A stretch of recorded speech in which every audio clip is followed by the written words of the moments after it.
తెలంగాణలో జరుగుతున్న మున్సిపల్ ఎన్నికల ప్రచారంలో ముఖ్యమంత్రి రేవంత్ రెడ్డి చాలా వ్యూహాత్మకంగా మాట్లాడుతున్నట్టు కనబడుతోంది. అంటే ఓవైపు బీఆర్ఎస్ పార్టీ నాయకత్వాన్ని, ముఖ్యంగా ఆ పార్టీ అధ్యక్షుడు మాజీ ముఖ్యమంత్రి కేసీఆర్‌ను, ఆ పార్టీకి సంబంధించిన ఇతర నాయకులను చెండాడుతూనే రకరకాల విషయాలను ప్రస్తావిస్తూ, ఫోన్ ట్యాపింగ్ వగైరా వగైరా అంశాలను ప్రస్తావిస్తూనే, ఇంకొక వైపు ఆయన మాట్లాడుతున్న విషయాల్లో మనం గమనించాల్సింది ఏంటంటే, మరో 8 ఏళ్ల పాటు మేమే ఉంటామని చెప్తున్నాడు ఆయన.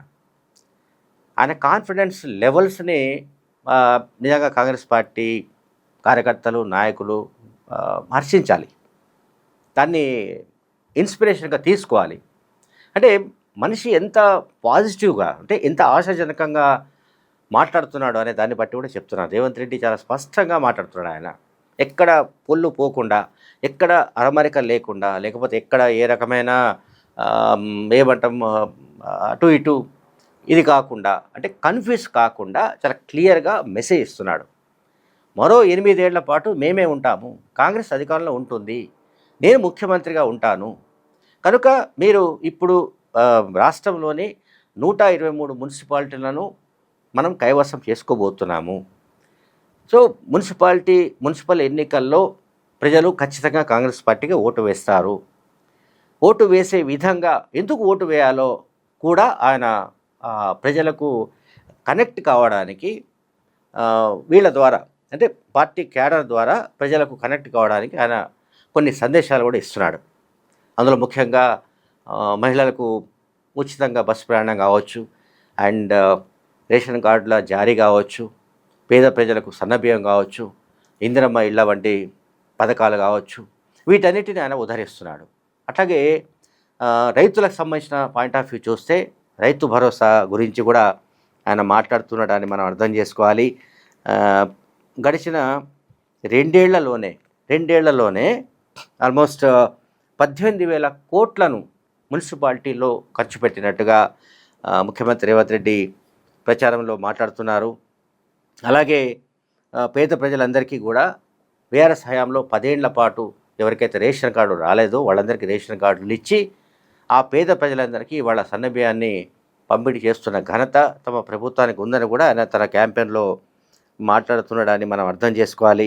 అండ్ 100 కాన్స్టిట్యున్సీలలో, అంటే మనకు మొత్తం 119 నియోజకవర్గాలు ఉన్నాయి. ఇందులో 100 నియోజకవర్గాల్లో 100 young Indian universities, young integrated స్కూళ్లను ఏర్పాటు చేయడానికి సంబంధించి 20,000 కోట్లను ఖర్చు పెడుతున్నట్టుగా కూడా ఆయన ప్రచారం చేస్తున్నారు. సో నేను చెప్పదలుచుకునేది ఏంటంటే, ముఖ్యమంత్రి రేవంత్ రెడ్డి ప్రచార సరళి చాలా భిన్నంగా కొనసాగుతుంది. ఒకటేమో బీఆర్ఎస్ పార్టీ నాయకత్వం పైన ఆయన విమర్శల డోస్ చాలా పెంచినట్టు కనబడుతోంది. ఎందుకంటే మామూలుగా మాట్లాడితే, సాధారణంగా విమర్శలు చేస్తే బీఆర్ఎస్ పార్టీ నాయకులకు కిక్ ఇవ్వదు, బీఆర్ఎస్ పార్టీ నాయకులకు చెవికెక్కదు, బీఆర్ఎస్ పార్టీ నాయకులకు అవి పెద్దగా రుచించకపోవచ్చు, లేకుంటే వాళ్ళకి పెద్దగా తగలకపోవచ్చు. అందువల్ల ఈ డోసు పెంచుతూ పోతున్నట్టుగా మనకు కనబడుతోంది. అందులో భాగంగానే జాతిపిత అంశం కావచ్చు, మరికొన్ని అంశాలు కానీ ఆయన ప్రస్తావిస్తున్నారు. సో నేను మళ్ళీ చెప్పదలుచుకునేది ఏంటంటే, వీడియోలో 8 ఏళ్ల పాటు మనమే ఉంటాము కనుక అధికారంలో, అంటే మున్సిపాలిటీలలో కూడా, అంటే స్థానిక పరిపాలనలో కూడా, స్థానిక ప్రభుత్వాలు మనం ఏవైతే చెప్తుంటామో ఈ మున్సిపాలిటీలలో కూడా అధికార పార్టీ కాంగ్రెస్కు సంబంధించిన వాళ్ళు ఎన్నికైతేనే చైర్మన్లు కావచ్చు, మేయర్లు కావచ్చు, వార్డు మెంబర్లు కావచ్చు, ఎవరైనా కావచ్చు, అధికార పార్టీకి సంబంధించిన వాళ్ళు ఎలక్ట్ అయితేనే, ఎన్నికైతేనే, వాళ్ళను ప్రజలు ఎన్నుకుంటేనే ఖచ్చితంగా అభివృద్ధి జరుగుతుంది. ఎక్కడ ఏ సమస్య వచ్చినా వాళ్ళు కన్సర్న్డ్ కాన్స్టిట్యూన్సీకి సంబంధించిన ఎమ్మెల్యేకి చెప్పుకోవచ్చు, మంత్రికి చెప్పుకోవచ్చు, లేదంటే స్వయంగా నా దగ్గరికి వచ్చి చెప్పినా కూడా నేను ఆ మున్సిపాలిటీ ఇష్యూస్ని సాల్వ్ చేయడానికి నేను సిద్ధంగా ఉన్నానని కూడా ఆయన క్యాంపెయిన్ నిర్వహిస్తున్నాడు. అంటే ఇక్కడ కేవలం బీఆర్ఎస్ పార్టీనో లేకపోతే మరొక రాజకీయ పార్టీనో అటాక్ చేసేంత వరకే కాకుండా, ఆ అటాక్ అనేది ఒక పార్ట్. సో ప్రత్యర్థులపైన ఎదురు దాడి చేయకపోతే ప్రత్యర్థుల పైన విమర్శలు చేయకపోతే, ప్రత్యర్థులను చెండాడకపోతే ముఖ్యమంత్రి రేవంత్ రెడ్డి కి మిగతా నాయకులకు పెద్ద తేడా ఉండదు. కాంగ్రెస్ పార్టీలో మిగతా అందరి గురించి మనందరికీ తెలుసు. వాళ్ళందరూ కూడా ఈ స్థాయిలో ఈ తీవ్రతతో వాళ్ళు మాట్లాడే అవకాశం లేదు. రేవంత్ రెడ్డి మాట్లాడితేనే టెంపరేచర్ పెరిగే అవకాశం ఉంటుంది తెలంగాణ రాజకీయాల్లో. అది బీఆర్ఎస్కు తెలుసు, బీజేపీకి తెలుసు, కమ్యూనిస్టులకు తెలుసు, అందరికీ తెలుసు. కనుక రేవంత్ రెడ్డి ఈ విషయాలు అన్నీ తెలుసు కనుకనే ప్రజలకు కనెక్ట్ కావాలంటే ఒకటి బీఆర్ఎస్ పట్ల ఏదైతే వ్యతిరేకత 2023-24 ప్రాంతాల్లో కనిపించిందో అదే వ్యతిరేకత ఇంకా ఉందని, ఆ వ్యతిరేకత ఇంకా పెరుగుతోందని చెప్పడానికి రేవంత్ రెడ్డి ప్రయత్నిస్తున్నాడు. అదే సమయంలో కాంగ్రెస్ పార్టీకి ఎందుకు ఓటు వేయాలో కూడా అని చెప్తున్నాడు. ఆయన పథకాలకు సంబంధించిన ప్రచారం చేస్తున్నారు. అండ్ ఈ విషయాలను కూడా చెబుతూ 8 years మళ్ళీ ఉంటామని చెప్తున్నారు. అంటే ఇప్పుడు 2028 లో చివరిలో జరిగే ఎన్నికల్లో కూడా మళ్ళీ అధికారంలోకి కాంగ్రెస్ పార్టీ వస్తుందన్న ఒక నమ్మకాన్ని, భరోసాను ప్రజల్లో కల్పించడానికి ఆయన ప్రయత్నిస్తున్నాడు. కాంగ్రెస్ పార్టీ క్యాడర్లో ఇటువంటి కాన్ఫిడెన్స్ లెవెల్స్ రావాలి అంటే, కాంగ్రెస్ పార్టీ క్యాడర్లో కింది స్థాయి కార్యకర్తలు ఉత్తేజం రావాలి అంటే ఖచ్చితంగా ఈ రకమైన ధోరణితోనే మాట్లాడాలి. ఒకవైపు బీఆర్ఎస్ పార్టీ ఇక రేపు మాపు మేము అధికారంలోకి వస్తాము అనే స్థాయిలో వాళ్ళ ప్రాపగండ నడుస్తుంది.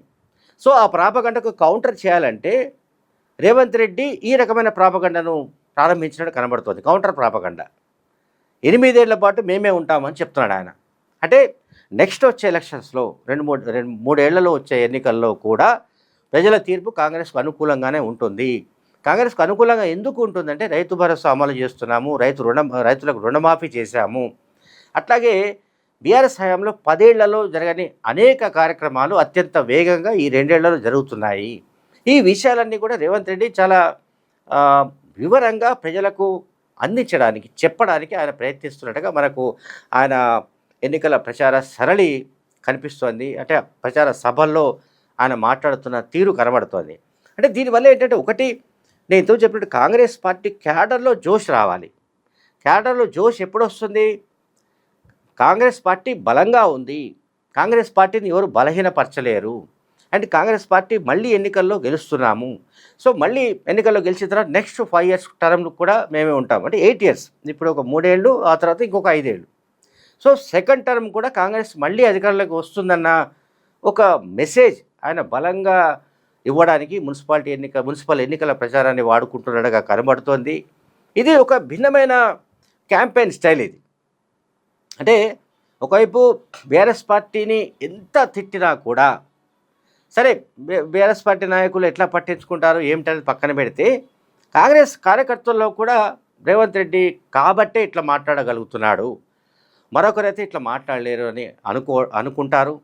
అండ్ 8 ఏళ్ల పాటు మన పార్టీ అధికారంలో ఉంటుంది కనుక మనం కాంగ్రెస్ వైపే ఉండాలి, మళ్ళీ మనం పక్క చూపులు చూడకూడదు, బీఆర్ఎస్ పార్టీ ట్రాప్లో పడకూడదు అని కూడా ఒక సందేశాన్ని వాళ్లకు ఇవ్వడానికి రేవంత్ రెడ్డి ప్రయత్నిస్తున్నట్టుగా నాకు కనబడుతోంది.